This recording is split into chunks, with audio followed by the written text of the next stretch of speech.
Okay, Mr. Hupp, if you would tell us your name and where you were, what year you were born, and tell us where you were born and about your childhood, if you would. Okay. Yeah, William Hupp and I was born in Decatur, Illinois, and raised on a farm, and worked in a couple of airplane factories. But mostly all our work we had was just putting up hay on the beans, and our activity was we always played what softball we could play with. Cause we had 6 boys, and we got up a team, and we played different teams, but that was really interesting. We got other boys to fill in. Right, you almost had your own team, So, a full team. we liked it, and our big activity growing up, there was a lot of pitching horseshoes and putting up hay, things like that. And when we finally got old enough to do it, but anyway. What year were you born? 24. 1924. So So you went to school in Illinois. Illinois. Okay. Went to grade school, didn't go to high school. Okay. And a little old school of about 18 people, and one year they having on a county track meet. We went down and we had I think 5 people involved in it, and we won the county tournament or at this running and 3-legged race. Yeah. I tried to run with one, but we couldn't keep it. But these 2 they had, it's just like they run that way all the time. Yeah. But we lived right across the street from a guy that had 22 beehives, and never had any problem with them. But one day, my brother was cultivating there, and them horses run away, and the bees all over them, and they got tangled up in the fence, they couldn't run. So we had a mask that the beekeeper used. It was old one. I put it on over there, unhooked them and everything. It's strange. They didn't even pay attention to me, but the bunch of them headed over towards where the barn was. The bees followed them because they was trying to keep up with the queen bee. Uh-huh. And that's wherever she went, that's where they went. Right. And Dad and I, neither one got, or any of us got snow off because they wasn't looking for us. Right. But we had a little old school, and it was never had no outside activities. They probably did put up a couple of basketball courts. They had basketball out on the mud. It'd be froze up in the morning, but then it thaw out about noon. It'd be slick. Yeah. Things like that. But we got along all right. but the Navy, we formed up one corner, and one of the neighbors, he formed, I think the owner had 120 acres, and I think he formed it on the shares like we did, and he got an argument with the owner, and he fired him. So he come and asked us if we'd do the same place. And another one, the guy retired, the fireman, and we got him, took kept his land too. But finally, when the war was going on, and they came sending me a lot of, I can't, what status I was in, in 1A or whatever for drafts, and, or this, and I didn't call because they figured I needed him. Dad needed us for at home, and it was, so Eddie went on and on. Finally, one year when he got one of them cards to fill out, I just put on there, said, "I'm ready when you are." We got a card in a hurry then. Dad didn't know anything about it, but he went down and talked about it. He said, "Well, he volunteered for that." But it was a different life. Yeah. A little old country, but Right. it grows bigger. I got the biggest bean distillery in the world at that time, but some English company finally bought them off of it. So we always had work in the fields, and all that. So Yeah. So what year did you go into the service? 44. Okay. And then you were in the Navy, so you volunteered for that, correct? Yeah. And where did you train? Where did they send you for training? Great Lakes, and it says to Green Bay area, what they call it. That's where the people went to. The ones that bring it in needed a lot of dental work done, which I was one of them. And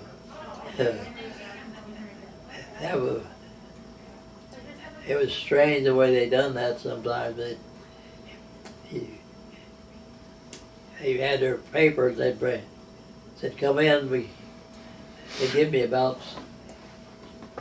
10 shots. He said, "We'll call you in here in a little bit." Well, it was about an hour. And when they pulled them, they would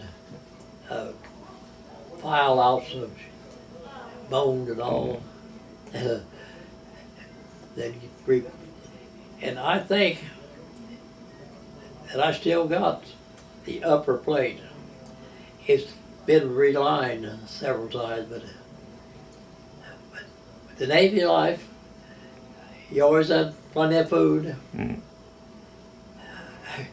You had plenty. They got people who got sick on the boats, but yeah, overall, if they had it all to do over again, I would have went in a little earlier. But Yeah. So after Great Lakes, where did they send you? yeah, we, it was pretty interesting up there. We had a firefighting school, a big old building with grates in it like on a ship. They'd throw a torch in there, fire then, and I think it's 6 of us on a hose. The guy would go up front, then the next time in he'd be on the back, and they went all the way through. And I found out that one of the safest was in the front with the hose, because he could keep pushing that fire away from him. Right. And one thing they wanted to show us, I think they use it a lot now, but they had something that just been designed or made. It was like a little gun, and you put 2 pieces of steel together, bang, and it'll go through the 2 of them and stop. And that was their first, the Navy had the first of any of them guns on there like that. That was always interesting. Yeah. But,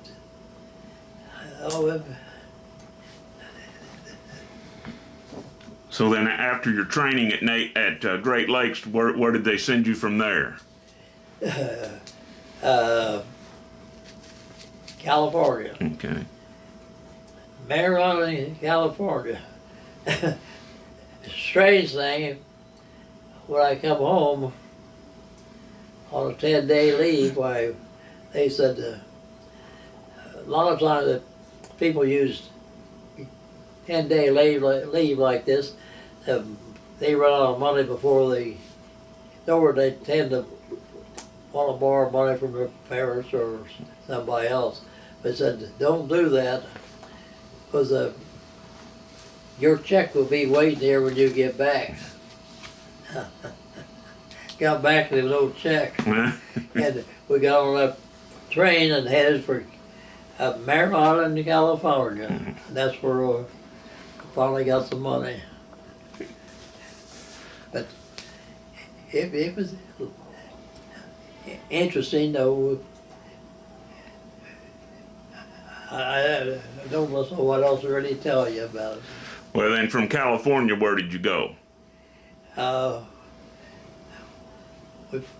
We finally went to Pearl Harbor. Actually, it wasn't all over yet, but we had a little engine trouble, and we had 4 engines, and only one of them was running by the time we got to Pearl Harbor. So you what kind of ship were you on? Submarine tender. Okay. Do you remember the name of it? Pelias, P-E-L-I-A-S. And it was in the Pearl Harbor during that invasion, but they didn't bomb them. They didn't think had enough force of the submarines to do any damage. So, but they done a lot of damage. In fact, the one submarine that was attached to us, I think he was credited being sinking more cargo, or what I want to call it, than any other submarine. And so we was kind of proud of that. Yeah, sure.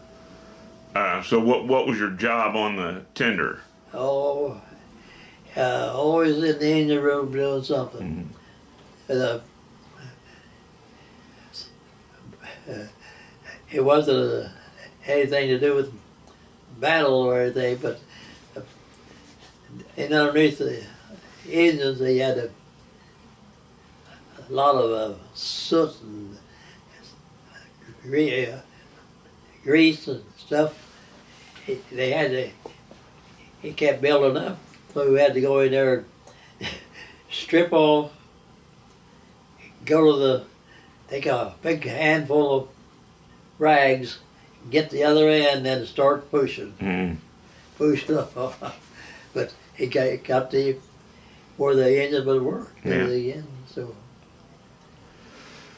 So then, from Pearl Harbor, where did you end up? we just stayed. Next time we went to Midway, Okay. but everything was done when we got there. Okay. So were they still flying in and out of Midway? Was there an air base there? He was, yeah. But we had never moved. We generally just sat anchored in some port, Mm-hmm. and a submarine had come to us. Right. Okay. So you were anchored at Midway, and how long were you at Midway? I'm not exactly sure. Probably 6 months or so. You're talking about the Goonie birds at Midway. Yeah. Can you tell us about that? I've heard stories about that before. Yeah, they walk around a little thing on the little deck. And they didn't bother nobody, but there was a lot of them there. Did they interfere with the planes flying in and out any? Well, they didn't seem to. I don't think they done much flying. If it hadn't been the flying, it was some other birds where they would made a lot of trouble. Right. So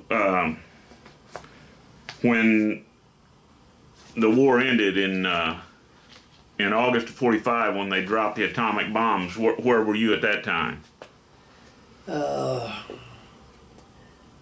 I think we must have been in.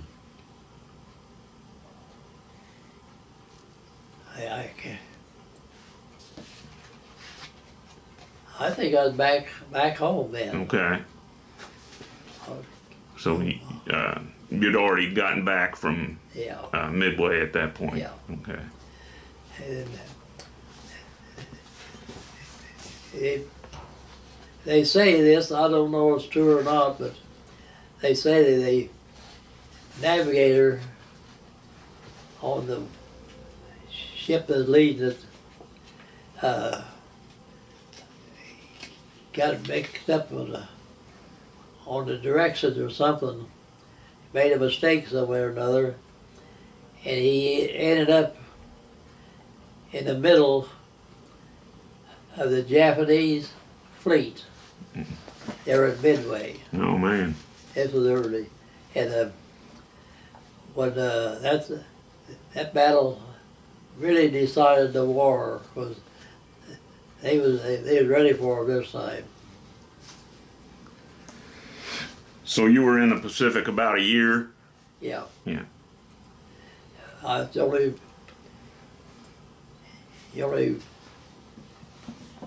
ocean we did hit all the time somewhere. He'd been to Australia before I was on it,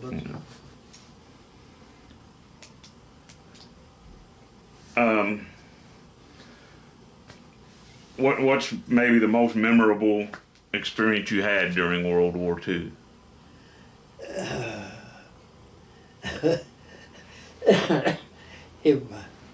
I don't know what's anything is could be.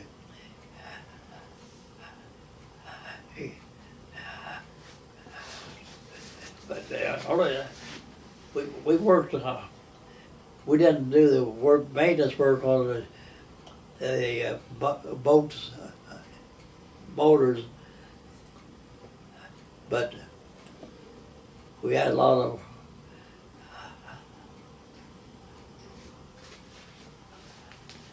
he was so big you could stand inside of it. The piston and the thing weighed about 3,000 pounds. Oh man. And we was in there working on it one day, and you have to have air pressure to kick it, turn it on to launch the fire, I guess, start up the engines.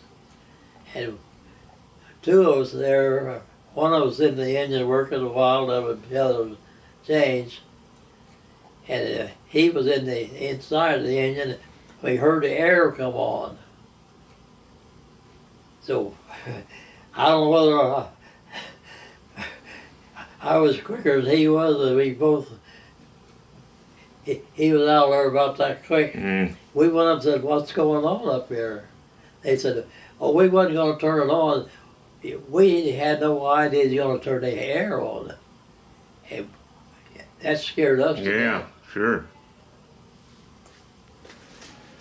Well, then what year did you get out of the service?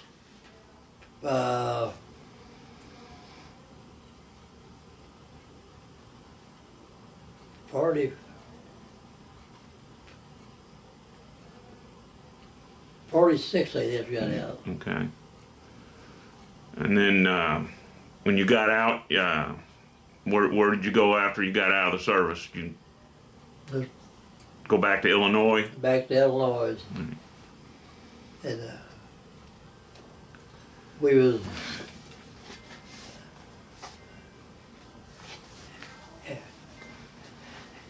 he had this thing had done a lot of work on all around us. In fact, when we got on us, they was moving, making different departments. Had a lot of people, burners and the welders. So as soon as we got to the ship, why, when you got there, you was busy. You stayed on that job with the burners or where it was 24 hours. But then they would get another to go to the next 24. But it was. So you were on duty 24 hours at a time. Yeah. But yeah, you've probably heard a lot of stories about shipyard workers. You better get out of the way when the whistle blows, they'll all run over you. And some of them, one of them, I don't know whether the guy ever did get back when I was there on one shift. But it was different. Yeah, sure. So in what year did you get married? 44. Okay, so you were in the service. Was it before? Did you get married before you went in, or while you were in? I come home on that 10-day leave Yeah. and got married. I see. That's one of the last there. Then we went back up to Chicago to send us to Marietta, California. And it took, well, just from San Francisco to California, that boat took 10 days. It was pretty slow. Yeah. So how long did it take you to get to Pearl Harbor? 10 days. Oh, from California to Pearl Harbor was 10 days. 10 days. And how long was it from Pearl Harbor to Midway? I couldn't tell you on that, but it wasn't Wasn't as far? no great big distance, but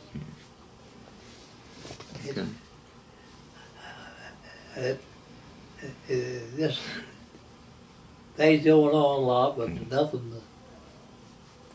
nothing big. Yeah. How many submarines would a tender maintain? We probably, I think we had about 5 of them. Okay. And, of course, we had a lot of tenders. Look, they would had a certain number of submarines attached to them, and they would take care of them. And the little things we done was they was working on was a little. They would shoot the diesel fuel into it.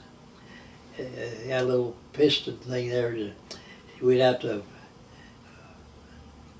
I don't know what they used it. We just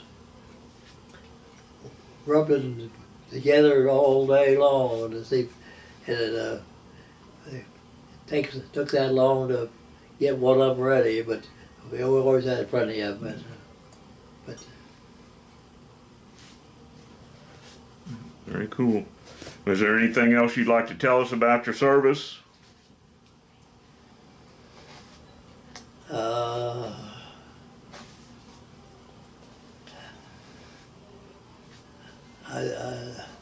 I can't think right now. Sometimes my brain don't work. Yeah, I understand that. After the war then, and you were married, what did you do for a career after the war?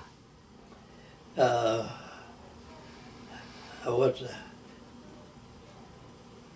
to work at a Chevrolet garage. Okay. I started in there on the grease rack, which was a very popular place to work. Yeah. But finally I got with a man, and he was training me. I took training with him, and I done work afterwards. Later I worked with two guys that had been in service. They was running the garage, so I hired in there. Worked for several years with them. So you worked as an auto mechanic? Yeah. Yeah. Awesome. And how many children do you have? How many children do you have? 7. 7 children. 6 girls. Very cool. Well, I appreciate your time, and I appreciate you taking the time to do this, and I thank you. I thank you. If you find enough stuff on there that's any good, but all right, thank you. Okay, Mr. Hupp, you had a couple of brothers that were in the service as well. Can you tell us about them? you know, the one after I enlisted, and he enlisted too later, and they sent him to South Carolina for paratrooper training. But then when he got shipped overseas, they put him in the infantry. This was just before the war ended, and they was running, trying to keep up with the Germans, because they was running away from us. They was whipped and they knew it. But all of a sudden they come to this place that opened up around the outside, and our troop right out there in the middle. And brother got killed instantly. April the 6th of 45. So we're very close to the end of the war. Yeah. Just a few days. And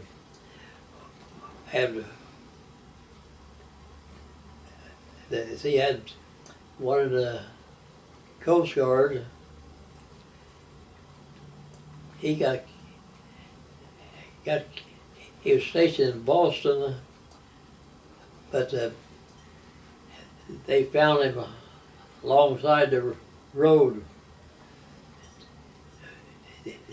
unconscious, and they took him to the hospital. And he must have been there quite a few days, because we come from California on them trains. I went from California to Decatur, and then I went back to Chicago and up in Boston. He was still there alive a few days, but they said there was nothing they could do.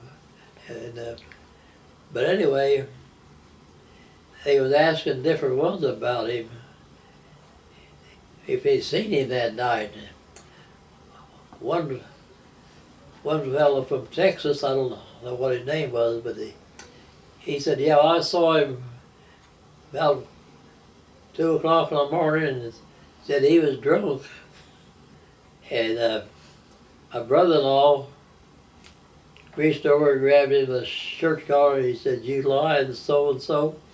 That boy never did drink. He said, yeah, you're right, he didn't. Why he lied like that, I don't know. I don't know whether they ever checked him out or not. But So you lost 2 brothers during the war. during the war, yeah. I'm sorry to hear that. And we got, I don't know, they're the Yeah, there's some pictures. Okay. picture. Oh yeah, I'll take a picture of them. Now Keith, he's the oldest, so he's the one that did the Coast Guard and never did know what happened. Dale, he got acute respiratory disorder. It put him to sleep for a couple hours, then wake him up and do what they could, put him back to sleep. They never could cure it. I was with his son. We walked the hallways, and one day they called code blue. Oh. This, so what section was? That's we knew that was the section that he was in, and he didn't last very long. But just, but I guess he spent more time in the Coast Guard than any of us spent in the Navy or Army. But Thank you. If you don't mind, I'll take a picture of you 4 brothers there. okay, that'd be fine. Thank you.